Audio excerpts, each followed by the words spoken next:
we must constantly look at things in a different way.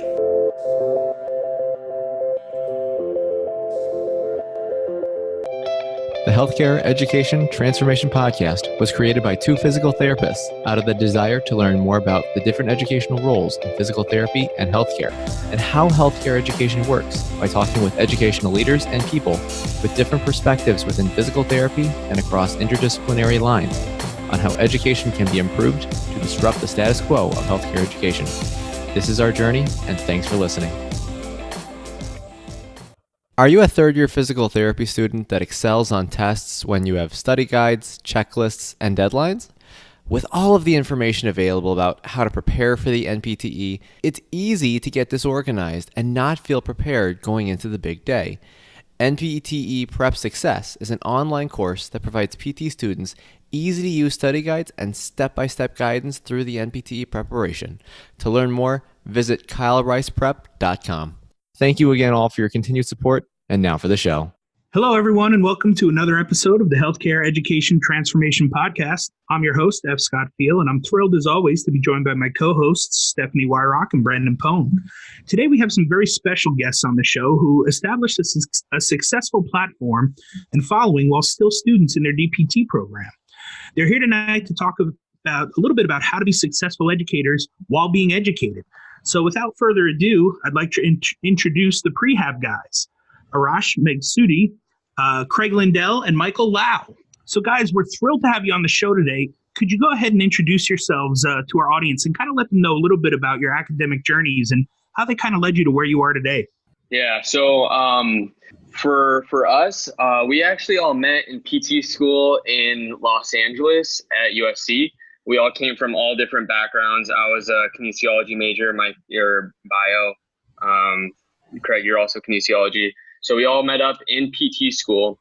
And so from there, we all had a common interest in educating the public with what it is that we do as physical therapists.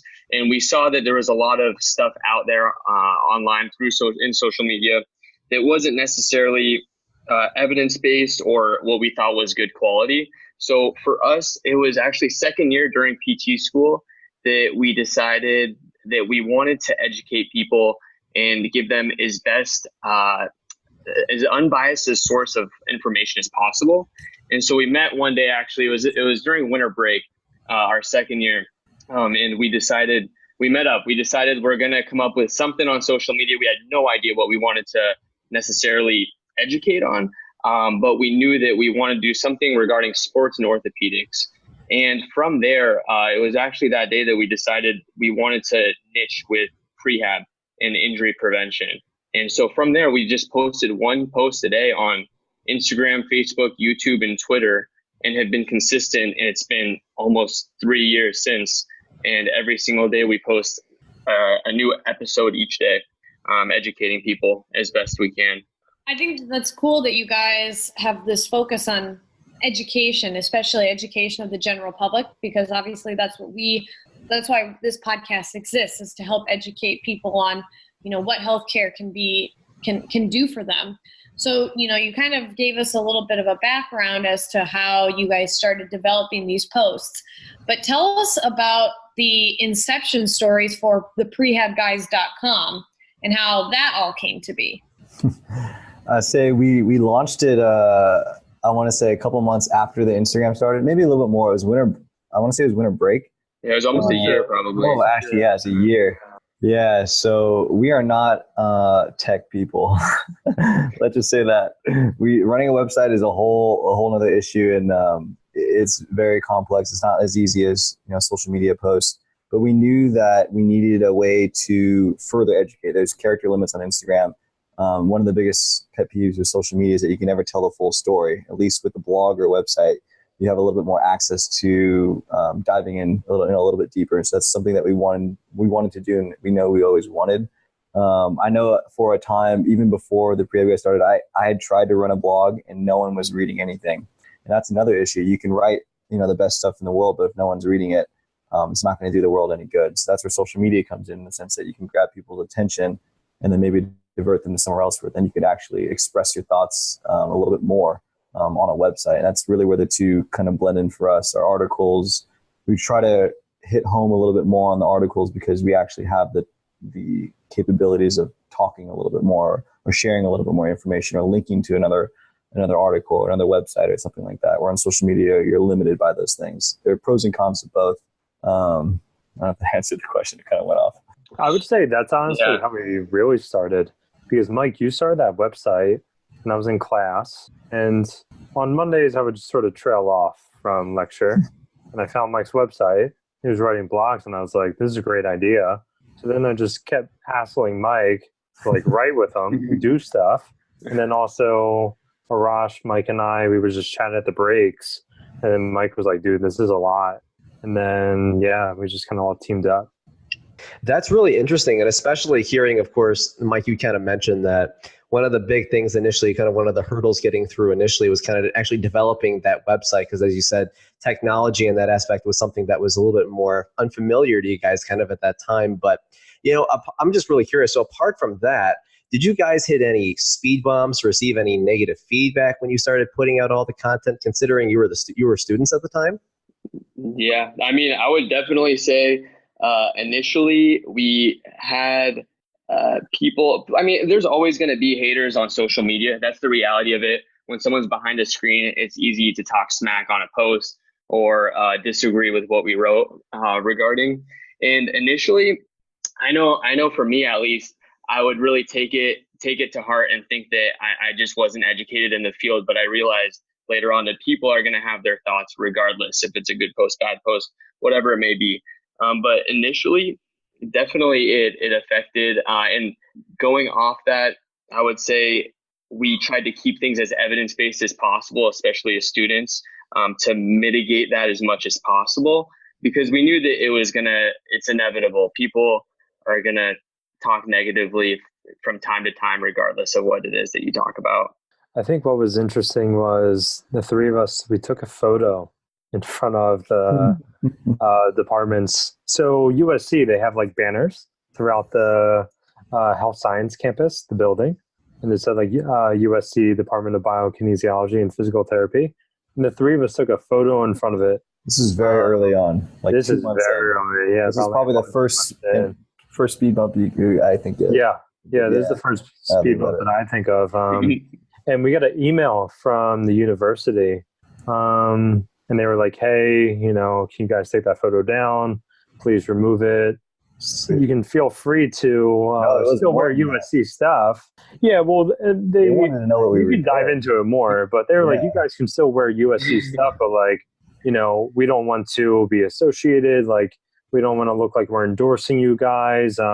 We can't be held reliable or anything." And we're like, okay, yeah, sure, we'll take the photo down. And it was just very interesting considering sort of how things unraveled. Yeah, we were a small page. That was before probably like 500 people. Yeah, and that was just our friends at that point. Yeah. So there was no credibility behind what we were doing. So they didn't want to take the risk of USCPT having the public think that USCPT is backing up what we're doing or endorsing what we're doing. Yeah. So we took anything USCPT related down. Yeah. And now I'm sure they're very proud of you guys and can't wait to endorse you and say, "Hey, look at this product that we produced." That's the funny you bring that up because we were featured in the magazine. Yeah, it's so weird how that happens, isn't it? We were featured in the magazine literally the day that we were graduating and did a photo shoot at school. So that's awesome, guys. Congrats. Well, let's talk about that flip side now. Let's talk about the other side of the coin. Did you guys get any help or support from faculty or mentors or PTs in the field as you went along your journey? Definitely did. I want to say the first time that we reached out and collaborate. Collaboration is big in social media because it's the power of social media is that you can connect. If we're connecting, we're on East Coast, West. You can be anywhere in the world and you can connect with anyone on social media. It's so impersonal, yes, but it's so personal in the sense that you can connect with people. So one of the first people that reached out to us is actually Zach Long, the barbell physio. He had us do a guest blog on his website. He was like, I love the guys' content you guys are putting out. It's great. More people need to be doing it. So we guest blog there. And then I want to say from there, that really helped us get some traction on social media itself. But I remember Zach helped us initially really get over any sort of negativity. And he's just like, you have to learn to brush it. And I know he credits Urson really also for helping him with that. Because it's like Arash said, it's very easy to just talk behind a deal, and it's even easy for anyone to talk behind a screen. And you have to learn that, it's okay. And back to the other question you said about teaching as students, I think we all have to realize, and especially for the students that are out there, that we teach patients every day in the clinic. You as a student PT are telling your patients and educating your patients something, so that it's no different than what you're doing to a friend or your grandma that asks you something or your mom that asks you something or someone online. So it takes time and confidence to get there, but know that, there's always going to be detractors, but it's okay. You got to keep pushing. There's always going to be that in any aspect of life.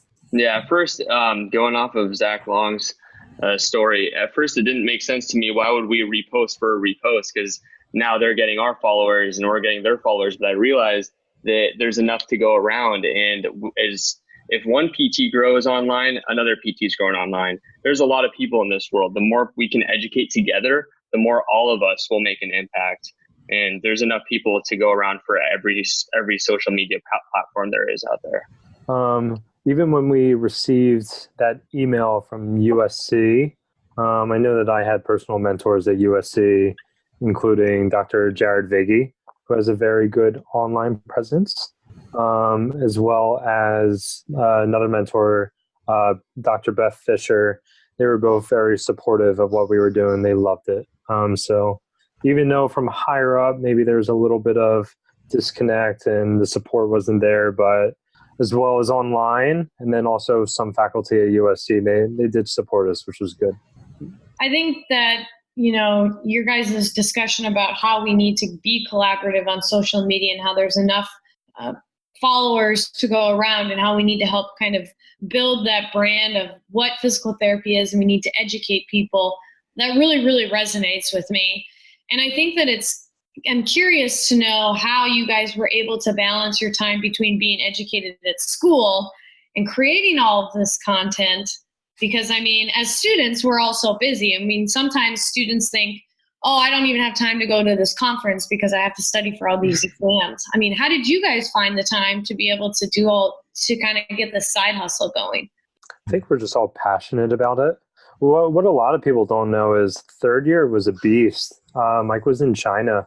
There was honestly a 2-3 hour window twice a day from like 4 to maybe 7 a.m. and like 8 p.m. to like 11 p.m. where the three of us could chat. And it was like that for 4.5 months. But we just grinded and we did it because we were super passionate about it. And we didn't look at it as like a duty or a task, like, this has to get done. It was more so like, let's keep pushing the bar, because it honestly really started with, we were in neuro and we were in cardiopulm, and that stuff, you have to learn it, right? And the boards are the boards and school is school, but we had 90 plus other classmates that were like, I'm bored of this stuff. I want to learn ortho. I want to learn sports. But everyone was just, they were just chatting about it, versus the three of us were like, all right, well, let's do it. If we can educate others, then we're going to learn the content very well. And we're going to educate ourselves better. So, I think the three of us just looked at it as self-growth and just bettering ourselves. We made it very, very organized too. We used Microsoft OneNote and kept each other accountable in terms of who's posting on what date. And we would try to front load the work when we would have some time off. For example, we started on winter break and we tried to build out posts ahead of time as best we can. But I think it really comes down to, like Craig was saying, the passion behind it and what our mission was, and making sure we didn't divert from that and staying consistent with it, which was hard at times. And there's no doubt there was times where all of us were like, we have to get back from school after a 10-hour day and build out a post or build out an article, but we were dedicated to what we had to do. And it was definitely busy during school. There's no doubt about it. School itself is already time consuming as is. So it was a lot, but glad we got it done. School is time consuming, but know that you're going to be busier when you graduate. Yeah, I'm busier now. Like, hands down. I thought I was busy in school. Like now it's just chaos. I But love that that's okay. I love that you guys keep saying that word, passion and consistency. Yeah. I think those are two very important concepts when it comes to becoming the best at what you do, and also really diving in on something that you think is important. Because if you aren't passionate about it and you aren't consistent with it, it's not going to happen, and people aren't going to see you as an expert. Oh yeah. Yeah, I mean, that's why it was like we made rules day one. It was like, all right, 1 post a day. Doesn't matter. And like there's no ifs or buts. There has to be something once a day. And we've stuck to it. Every day. Yeah. And the big thing too, Craig mentioned, is that like in order to quote unquote educate, you have to really learn it. Like if I'm not able to explain how to do this exercise and I am behind a computer screen and I have Word and I'm typing it, what am I going to do when I'm nervous and I don't have any idea what's going on in the patient in front of me and I don't even know what bandage to use, and I don't, it takes it to the next level of learning, and it forces you to be in a clinical situation or a pseudo clinical situation as a student, which is really the biggest thing as students is the experience. It's trying to give you as close to the real thing as possible, because sitting in class is not the same thing as being in front of a patient, having to make those decisions and have all the emotions and thoughts running through your head at the same time, but then acting calm and acting confident and explaining something to them that you're not even sure about completely. It's good practice for that. It's a good life practice for what we all do at PTs.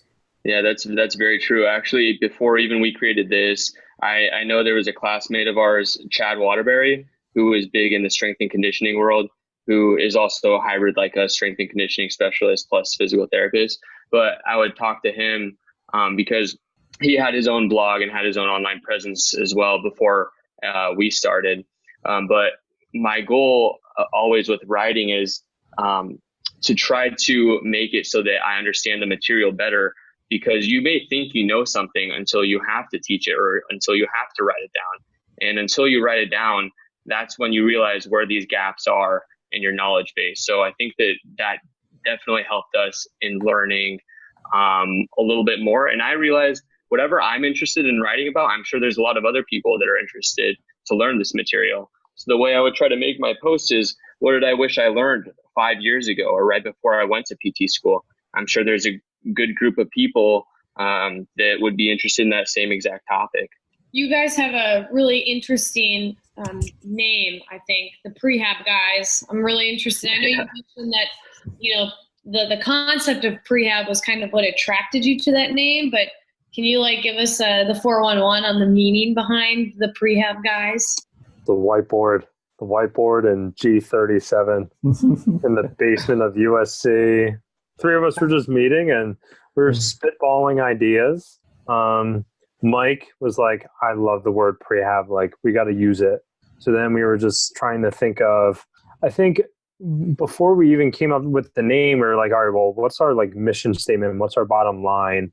So then we started putting together sort of a paragraph about us. Like, all right, let's have a bottom line about all of our posts. We were writing that, and then we were just spitballing ideas. And then, I don't know, it just came out. It's just like the Prehab Guys. Oh, yeah. Because I remember we were looking at people and we were like, just thinking of names, and they're like, well, there's the Gate Guys. And they're like, we're the Prehab Guys. And then, Exactly. And then just stuck. Yeah. Insurance won't reimburse for that, right? What's that? Insurance won't reimburse for prehab, right? I know. Yet. Hopefully it's coming. Actually, some of my Medicare total knees are getting... No, actually, some of them do. I see some total knees for prehab, and I see a lot of ACLs for prehab, actually. Yeah. We see... Yeah, people have good PPOs. They're hanging out with me for a while. I just actually shared with Mike and Arash today. I'm so tired of seeing ACLs 4 or 6 weeks after surgery, and they didn't do a lick of anything before surgery, and it makes my job a lot tougher, and it makes the person's life a lot tougher. So I spent a lot of time putting together an ACL prehab brochure that I'm going to be giving out to a lot of the surgeons in the area, just because I think it needs to be the standard of care. I think you bring up a good point. It's like insurances, a lot of insurances don't cover it, but it's like, you're like, why wouldn't you? Do you guys want to save money? It's like, have them come in. Let's do stuff before. And again, this circles back to why we got into this. It's like the world needs to be educated, and we're just trying to do that one day at a time. If that ACL patient who came in 6 weeks post-op with doing nothing in the 6 weeks and then nothing beforehand, they don't know any better. That's the standard of care to them. And I think it's the saddest part is like, because they don't know any better, that's what they got. Whereas if they're able to advocate for themselves because they're more educated, they may be able to go ask insurance for something, or maybe they'd be able, in the world we live in now, go on social media, go on Google and search these things or search for a PT clinic next to them. But unless they know, that's not going to happen at all. And social media is a good fault. It's not their fault. Exactly. It's our fault. Really. It's a shame. It's a shame. Yeah. I think the public doesn't know what they don't know right now. Yep. 100%. Just because I'm curious, because you guys have relatively, graduated from USC, and I'm just really curious because we always want to hear the perspective from kind of the newer graduate or this person who just graduated from school. So from each of your perspectives, I'm curious, what were some of the things that you thought you really benefited from your graduate education, and what were some things that perhaps could have been better? What I really liked, actually, we did a flipped classroom a couple times, which I thought was really interesting because you actually clinically have to think about the information that you have digested the day before and apply it to, it's a paper case, but you still apply it to a case and you're using that information. So clinically, using the knowledge that you use with a flipped classroom, I thought was interesting. And then also that semester that Craig was talking about, where we were integrated, meaning that one day we had classroom, one day we had clinical, and we'd switch back and forth, was, I thought, a great experience because you're learning all the research one day, and then the following day you're going to the clinic to try to apply as much of the research as possible. And so it's sticking a little bit better versus just consuming all this information that likely you won't retain. So, and being able to apply it at least makes it so that you have to think to the next degree about the information that you're being taught. Yeah. I think the thing I liked, there's a lot of things I liked. One of the main ones is that there was never a name or a thought to a way of thinking at SC, which sometimes is frustrating because you can talk to someone else and be like, oh yeah, the mulligan. And you're like, what? Because that's not how things were taught there. They were never taught in silos. It was very much, this is everything you need to know. We're not going to tell you which thought to go down, which circle to go down. Even when it goes to low back classifications, which we know now are like, I don't know. We're going to ICF model, but there's so many of them, and we were taught all of them at the same time. I was so confused for low back pain because there's no structure for it because we didn't learn. But I think it's on purpose. It's to get us thinking more, and I appreciate that now. Looking back, at the time though, I was very confused and very, very, very frustrated. But I appreciate that now. So yeah, my favorite part of school was the integrated semester. It was a beast, but like Arash said, you go to school for 3 years and you just get so many facts, facts upon facts upon facts. And when we started, that's what we were teaching. We were just trying to educate people on a lot of facts. But then the next day you would go into the clinic and then you would actually get reps. You would get experience and then you would learn like nothing is like it is on paper. So I think that was my favorite part about school. The things that I didn't like, Arash and Mike didn't go into it, so I feel like I'm being the bad guy for doing it. I have something off the top of my head in terms of yeah, I would just say it's I just don't like where the profession is in terms of like the boards and like the testing. I get it. You have to do it. There has to be a gold standard, but I mean the boards questions compared to how I practice on a daily basis, it's two different professions. But I get it. But that's my biggest pet peeve. I would also say in terms of something I think in general PT schools can improve on is the education behind therapeutic exercises. I know for us, we had maybe 2 semesters of therapeutic exercises, and most people I talk to don't have any more than that. And for how common exercises are prescribed in the clinical setting, I feel like we need to have a better education base, especially for, I mean, granted, all three of us are very familiar with exercising and personal training prior to PT school, but especially for those that don't have that experience prior to, I mean, that's a very minimal amount of education that they're getting. And not only the exercises themselves, but how to prescribe and program for patients, which is something I think is still missing. But when you're dealing with higher level patients, especially in the sports population, that stuff becomes very crucial in how to appropriately progress and regress. But in general, therapeutic exercises, their activity as well, I think could be integrated and educated a little more on in PT school. I know they've changed it a little bit since we went, actually. I've heard they've added like an entire library of exercises that people can be looking through online. But I know when we went, I think that was one of the weaker subjects. Yeah, it can be found at theprehabguys.com. I mean, going back to that question with www, like the whole website thing, I think the website is really nice because there's a lot more, like Mike was saying, you're not limited to anything and you can create what you want on a landing page. For example, we have a product store. We actually have our own exercise library as well.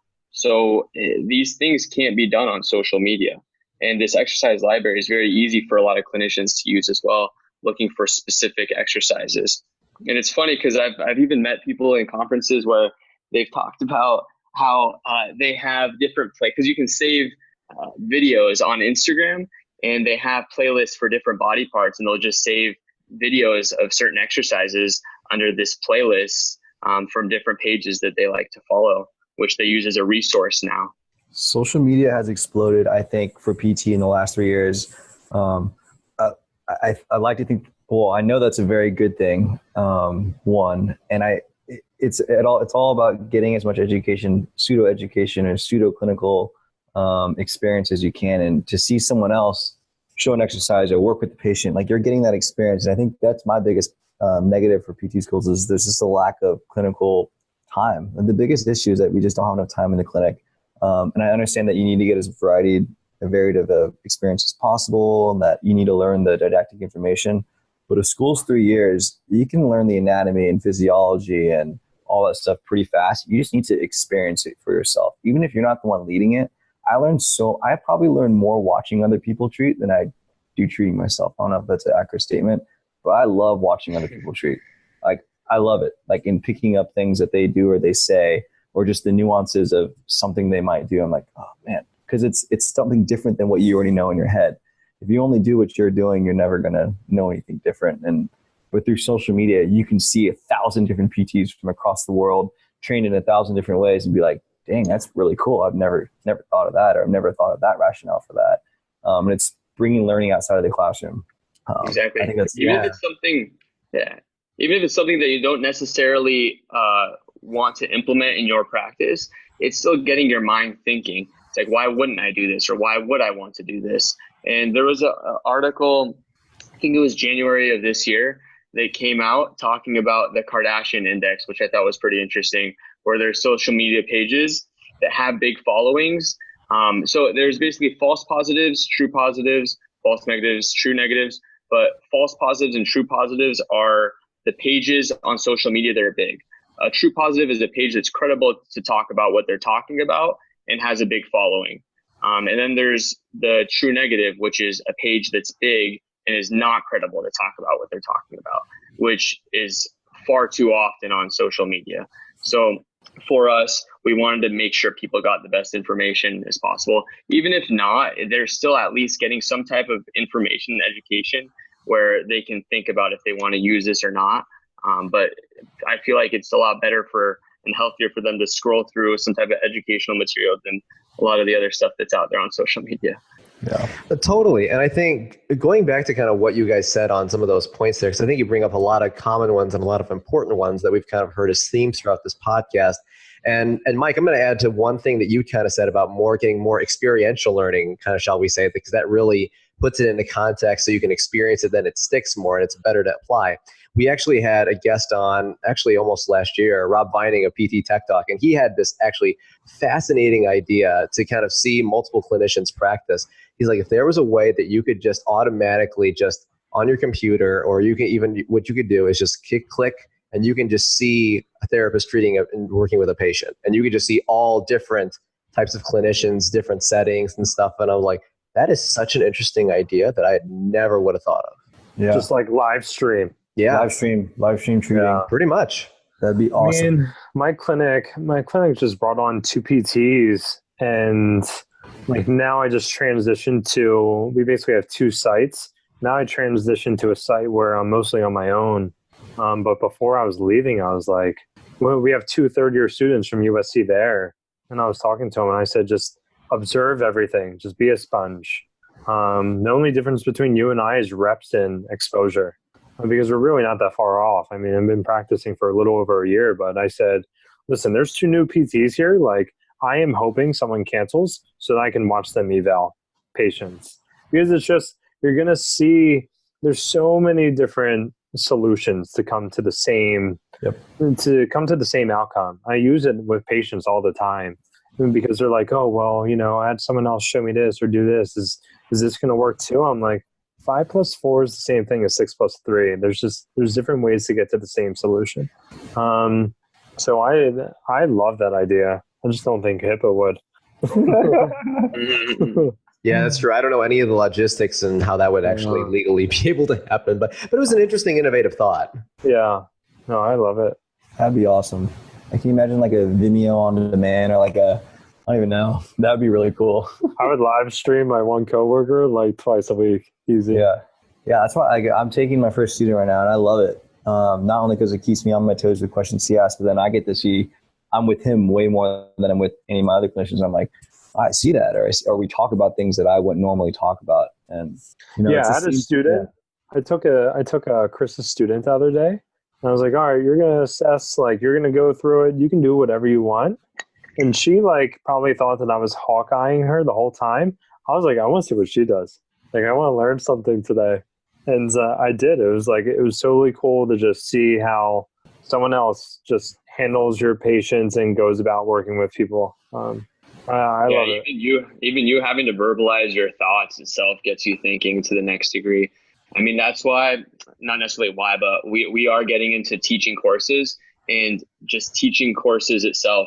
Specifically, we're teaching about blood flow restriction training, but that in itself really puts you to the test, because you're explaining things that you think you know, but not until you have to stand up there and explain it to a group of people do you really understand how deep you understand the topic. Yeah, if you can teach something, that means you truly know it. So I think that's a good point. Michael and Arash, I actually had the pleasure of crossing paths with you guys at CSM this year for a brief moment. And I was amazed at just how much you guys were doing and how much you were pushing the envelope, which is why I was excited to get you guys on the podcast finally. But what would you guys say was your overall goal and mission for the Prehab Guys, and how has that kind of changed from inception to where it is now? And what can we look forward to in the future from you guys? I think the goal will always be educate the public and raise the awareness of healthcare for the public. I want to say, I hate going on quote things because I don't ever remember them. It's like a Daniel Pink book. It's like To Sell is Human, I want to say. And it talks about buyer beware, seller beware. It's like, the more educated the people are, the better the clinicians have to be. And it's not to keep people on their toes, but people need to be as well educated as they can to make the best decision they can for themselves. And sometimes it's frustrating because, like, I can go to the doctor, and even as with a medical background, I'm not a medical doctor by any means, but I can still be completely confused, even when I'm looking up stuff about a certain system that I don't know much about. I feel helpless, and that's not a good feeling for anyone. And it's the same. I'm not very mechanical with cars, and it's how I feel when I go to the mechanic. I'm like, so that's broken? All right. I have no way of knowing. I'm like, they could Are be. you selling me on this? Yeah. Yeah. Like, I don't know. And, that's not a good feeling, and no one wants to be in that feeling. And the better we can educate people, the society will get better, because everyone will make better decisions. Things won't be dictated by money. Things won't be dictated by greed. It'll be what's best for that person, across the spectrum. So just educating people, I think. And there's different ways of doing it, social media has been our main platform over the last 3 years. We're transitioning into some other projects right now that we're pretty excited about, but that'll always be, we're going to be an online education platform is how to best describe us. Yeah, I would say following up with that, it's as well as educating the public about healthcare is making it more accessible. And, it's even for living in Los Angeles and seeing patients in the clinic and experiencing the boundaries and the limitations that people have. More importantly, I think the thing that irks me the most is when people come in and number one, they had to wait a long time to see me. They didn't know what to do for the last few weeks because they just had no idea. And then things have gotten worse. Now it's not just physically, it's mentally how they feel. And Mike said, people feel helpless. So I just want the technology. I have the world in my hands right here. I can search anything that I want to learn more about. It's number one, making sure that I search and find stuff that is credible. And more importantly, searching stuff that's going to teach me how to do things. And that's our big goal. And that's the direction that we're going into. I want people to, something happens and on the spot, they can search what's going on. Somehow we pop up and then we're helping them out and doing it where it's high value and low cost. That's the biggest goal. I think that's really important. I think that's a really good point to bring up because I know that, there's been a lot of talk on even just telehealth for that matter. I know we've seen a lot that be an emergence much more lately within the past year for sure. I mean, with all the stuff Rob Vining has been doing and other people's as well, there's been a lot of work with that. And, hopefully in the near future, we get to see more platforms like that emerge so that ultimately people can start implementing some of that stuff to really reach wider and more larger quantities of people. Because I agree with you, Greg, that there's definitely a lot of issues, like you said before, like patients are not getting to appropriate care in time, or they're confused, they don't know what to do. And I think telehealth can definitely be a helpful part of that solution, maybe not all of it, but definitely part of the equation for sure. Yeah.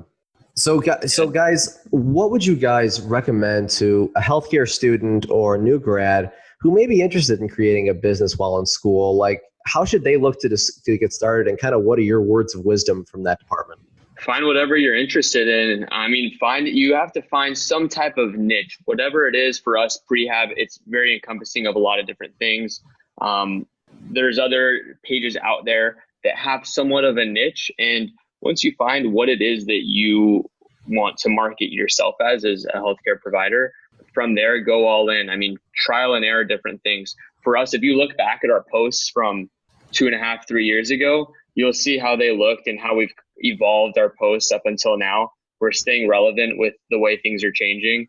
And we've just trialed and errored different ways of approaching both video content, written content, and blogs. So those are the three main ways of transferring information.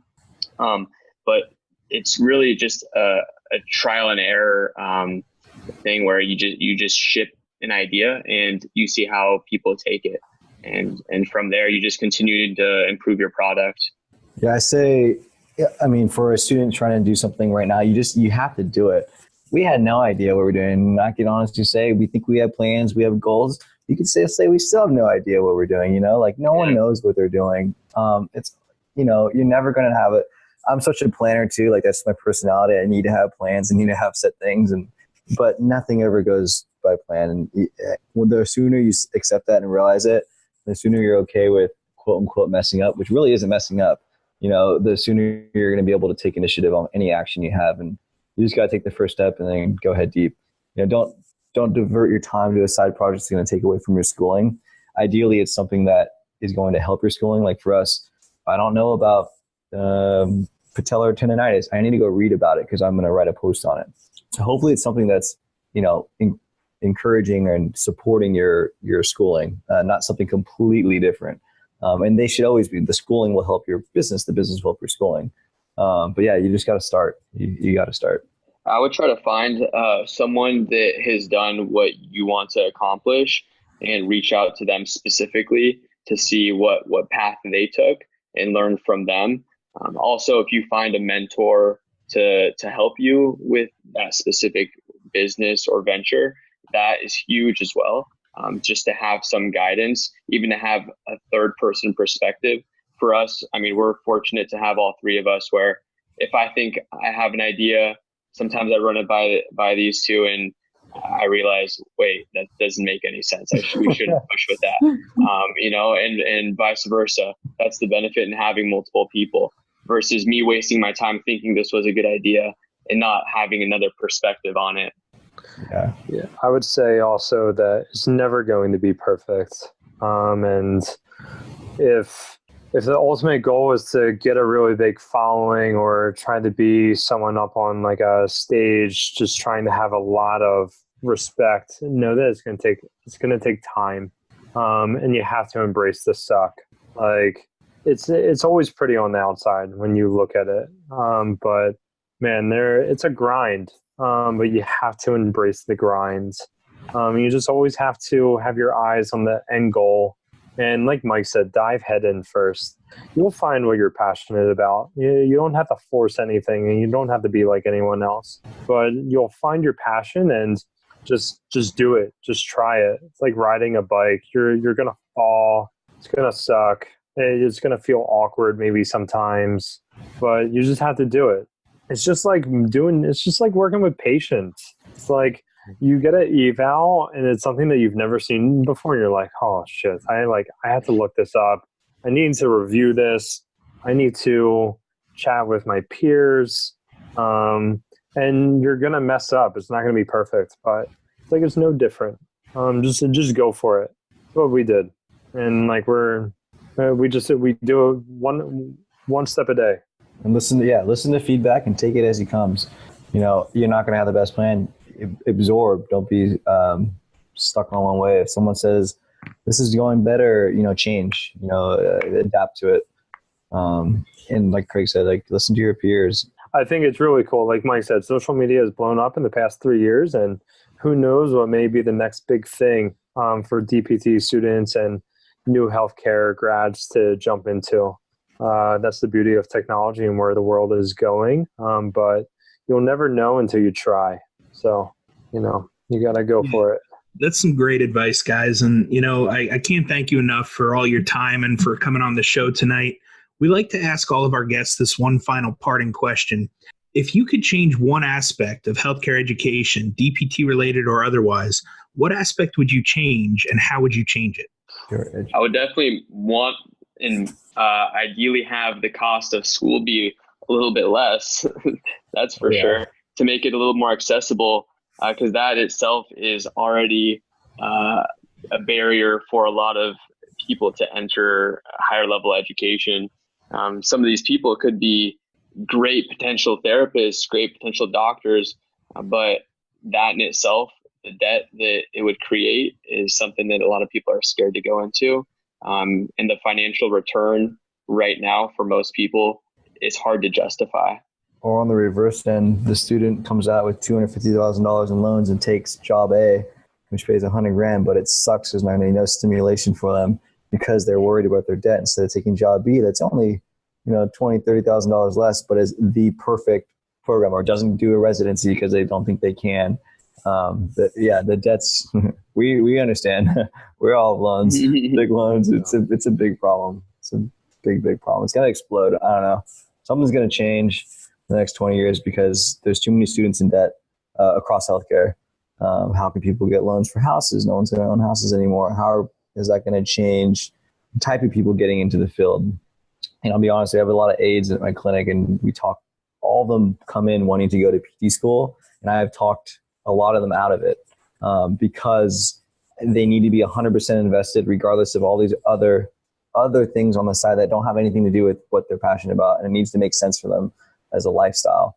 And if it doesn't, and they need to take care of someone, or they have other things going on, and that's sad. It shouldn't be that way, but that's purely a money and a financial situation, and it's kind of unfortunate. Yeah, I can't agree more with Mike and Arash when it comes to the financial burden, because I think it puts a lot of stress on people with the amount that they have to work. And then on top of it, the amount of work and the amount of productivity that the workers' bosses then have to create, and just sort of where healthcare is for PTs. it's trending towards higher volume. And when I was a trainer before PT school, and I spend more time with people, with my clients as a trainer than I do sometimes with my patients right now. And it's so ass backwards. I've used the word ass 3 times now on this podcast, so I apologize. But it's so, the people that need the time and the care the most are the ones that are they're deprived from it. So I just think, like Mike said, the bubble's going to pop. I don't know what's going to happen, but just the quality of care that PTs are able to provide. And there's different settings, there's people get to spend one-on-one time with people, but I just think the way that things are going now with insurance and the accessibility of it's all about accessibility. And that's what the 3 of us are super passionate about.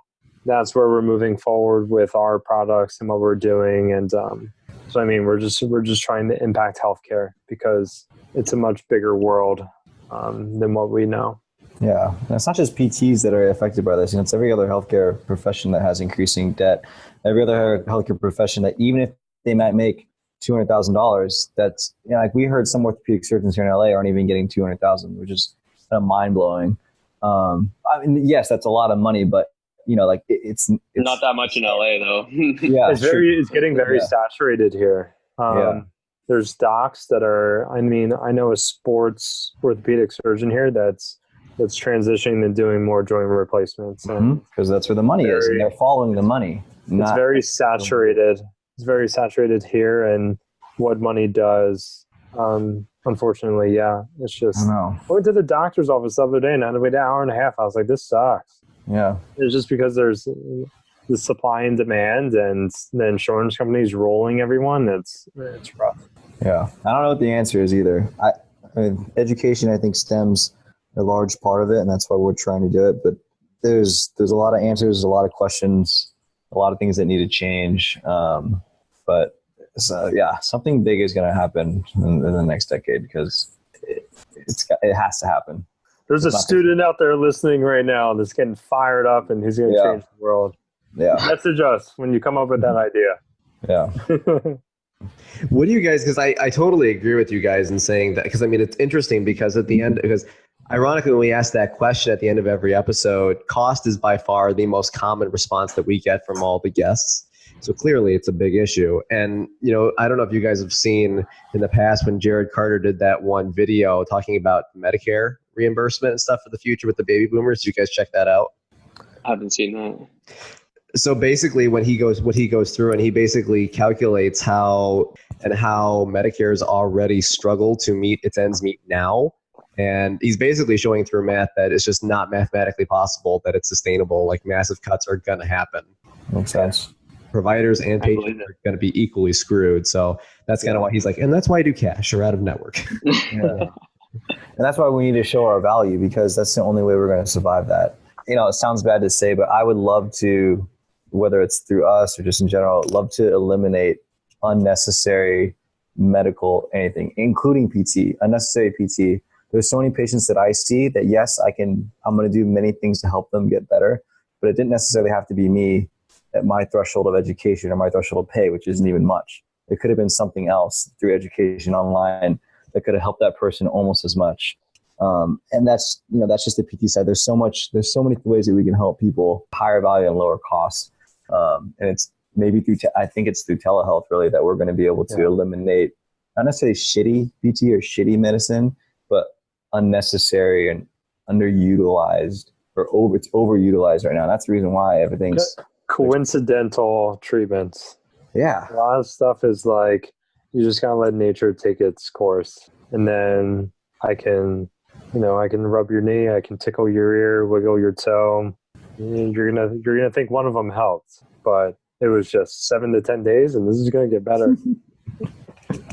You can play magic tricks. And sometimes that's all they need is that education, and they feel more empowered in itself. Yeah. So the educational piece is huge, and that's what you can do via telehealth. And a lot of people don't have, or don't even, I know a lot of people that don't go to PT just because they work 8 to 5 and they can't go before, they can't go after. And so they live with this discomfort for a long time. well, what if you do a little 30-minute Skype session or online? There's a couple different platforms actually that I've heard of being used in California. But what if you can just do a 30-minute consultation online and see what a professional will tell you? It's stressful to not know what you don't know. Like Mike said, you go into a mechanic and it's like, well, my car's not starting. Yeah, like you got to tell me what's going on, because my car not starting is affecting my life. So same thing with my knee. It's like, I'm not coming to you because you know how to do stuff with your hands. I'm coming to you because my knee's screwing up my life and you got to get my life back in order. So it's like, what if we could do that over the phone? You know, it's just education. I listened to your guys' podcast with, oh my God, I'm blanking right now. Oh, I do this all the time. Anyways, it's literally just about load tolerance and load management, which is, we've had conversations between the three of us. Like I said, we're all pretty new out, literally a little over a year. And there's some times that I feel that I am simplifying PT. And then sometimes I feel guilty about it, like I'm going back to my S&C roots. But then at the same time, like, but that's really what it is that we're doing. The anatomy helps, the physiology helps, but all those things influence my decisions. But at the end of the day, I'm just a load management specialist and a psychologist, I think even more in that. How do you talk to people? How do you meet them on their level? How do you get them to do something how do you move people? Well, like you were saying too, like you have to sell the person on what it is that they need to do. If you don't sell them, that's you not doing your job. And that's a disservice on me not educating my patient, because they need to do this. And if I don't sell them enough, then they don't have a reason. If I don't tie it into why they can't walk or why they can't go upstairs, they're not going to have a why behind the exercises. And it's just going to be another program that they have and never actually follow through with. Right. And that's all selling is educating people on how to make a better decision. Yeah. Mm-hmm. I mean, whether we're selling them on the need for physical therapy or an exercise program, or why not to get surgery, or, prevention and wellness stuff. I mean, it's our job and our duty to educate them to the best of our ability to help them make a better decision, whatever it may be. Mm-hmm. Mm-hmm. Yeah, I love that. That's the empowerment part. Yeah. Mm-hmm. No, absolutely. And this is definitely a big topic. And I know we're not going to necessarily solve it all overnight. But guys, for our listeners, perhaps who want to follow you or kind of see what you guys are up to, or follow your guys' stuff, where can they find you guys online or on social media should they have a question or just kind of want to check you guys out? Yeah. So our handle is the Prehab Guys on Instagram, Facebook, YouTube, and Twitter. And then our website is www.theprehabguys.com. And for those of you, we'll talk about this briefly too, that are interested as well. We just dropped our Prehab X membership about, like 2 months ago now, but we've constantly been revamping it, where it's essentially an HEP where you can specifically look up topics or body parts or diagnoses, and it'll populate a list of videos according to your search, where you can create playlists and send these playlists to your patients, your clients. And I think it's been something that we've wanted to do for a while. And within the last few months, we kind of made it happen and have added a bunch of different exercises on the back end to make it functional and make it a full functioning exercise program for people. Yeah. Think of that experimental learning or experiential learning. Just seeing something can trigger something else. It doesn't have to be that you do that exercise, but it triggers you to think in a different way. And it's just exposure. And hopefully as a student or as a new grad, I'm blessed. I work with like 15 other people. I see something new every day. I'm like, that is cool, and you need that exposure. And that's, if you're in a smaller private practice and it's just you and the owner, you're not able to get as much of that exposure as maybe someone in a huge clinic. So, social media is going to help with that, help big time with that. With that minimal amount of education that students are getting with TheraX, I think something like this could help fill in that gap and educate and give people different ideas. Like Mike was saying, if you don't want to, at least you have these different tools to use if need be. Practice every day with all your classmates. For the students out there, practice on everybody. Talk to the person. Practice on yourself, and talk to people that you would never talk to. I were to go back, that's what I would have done differently. I would have practiced more. Also, if you have a specific question for any of us, it's either Craig, Michael, or Arash at theprehabguys.com. We answer every email. We answer every single message. There isn't anything that we ever not answer. We like every single comment. We would not be where we are without all the supporters and everyone that has followed our content since day one. So a major thank you to you, and a major thank you to you guys for having us on this podcast. Yeah, we appreciate it a lot. Well, no, the pleasure is all ours, guys. I mean, you guys have provided some really good insights on some things today, and thank you guys for your efforts. And I really respect and highly value what you guys are trying to do with your mission and really contribute to making things better. I think we need more people like you guys that are continually pushing the envelope for it, because that's the only way as a profession we're going to move forward, is if we come together, we all work together to kind of work on every avenue that we can to make things better. So thank you guys for your service and what you guys are doing. Yeah, thanks again. Thank you. Access to healthcare is one of the largest issues facing both providers and patients, as millions of people worldwide lack timely and affordable access to healthcare. Anywhere Healthcare, a telehealth platform, is a simple, low-cost option for providers and patients that eliminates the barriers to access to all kinds of healthcare. To find out more, check out anywhere.healthcare, which is available in our show notes. And if you use the code HET in all caps when you email to sign up, you'll save 25% off the total cost. Thank you for attending class today, and we hope that you learned something and gained value from the content. If you'd like to schedule office hours with us, feel free to add us on Twitter at HET Podcast, on Instagram, HET Podcast, on Facebook, the Healthcare Education Transformation Podcast, and the homepage, healthcareeducationtransformationpodcast.com. And for those of you following along in the syllabus, extra credit can be obtained by liking us, sharing us, and leaving a review. Let's continue our journey up Mount Educational Success as lifelong learners.